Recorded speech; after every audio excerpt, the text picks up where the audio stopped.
د ننګرهار امنیه قومندانۍ مسؤلینو په یو مطبوعاتي کانفرانس کې د تېرې یوې میاشتې په لاسته راوړنو رسنیو ته معلومات ورکړل. د امنیه قومندانۍ د امنیتي چارو مرستیال مولوي محمد طاهر مبارز په خپلو خبرو کې وویل تېره یوه میاشت کې 146 تنه د مختلفو جرمونو په تړاو نیولي دي. د ننګرهار ولایت امنیه قومندانۍ مربوطو مجاهدینو په تېره یوه میاشت کې 146 کسان د بېلابېل جرمونو په تړاو نیولي دي. د جنایي جرمونو په وړاندې د مبارزې مدیریت په تېر سرطان میاشت کې 50 پیښې ثبت کړي دي چې 93 کسان یې په تور نیول شوي دي. د قتل په تور باندې 7 تنه، د غلا په تور باندې 44 تنه، د زنا او نامشروع اړیکو په تور باندې 15 تنه، د فریب او کمیشنکاري په تور باندې 10 تنه، د وهلو ټکولو او والدینو د شکایت په تور باندې 12 تنه، د محکمې د پریکړې څخه د فرار په تور باندې 1 تن.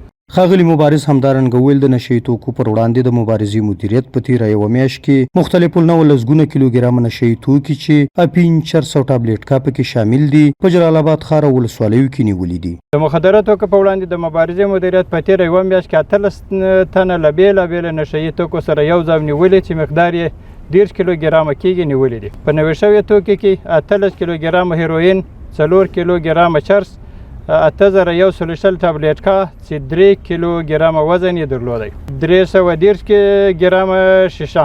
له پورته نشه یي توکو سره د مبارزې مدیریت د 3 موټرو په شمول 18 کسان نیول شوي دي. هغه زیاته کړه د توریزم سره د مبارزې مدیریت یو تن د 128 M14 وسلې د پرزو سره یو ځای نیولې دي. په خبره یې په همدې میاشت کې په بېلابېلو سیمو کې 15 ترافیکي پیښې رامنځته شوي چې 11 تنو ته پکې مرګ ژوبله اوښتې ده. د تروریزم په وړاندې د مبارزې مدیریت له لوري یو کس له 128 M14 جرۍ چې په یو ټیلر موټر کې پاکستان ته قاچاقېدل نیول شوي دي. ترافیکي پیښې په تېره یوه میاشت کې 15 ترافیکي پیښې رامنځته شوي دي چې 11 کسانو ته کې مرګ ژوبله اوښتې ده. د ټولو شهیدانو شمېر 12 تنه کېږي چې له ډلې یې 6 ماشومان او 6 زنانه شامل دي. 19 تنه زخمیان شوي دي چې 14 زنانه او 15 ماشومان دي. په پورته 15 پیښو کې 23 وسایط نیول شوي دي چې 4 لارۍ، 2 موټرسایکلونه او پاته نور یې د نورو بېلو وسایطو په وسیله پیښې شوي دي.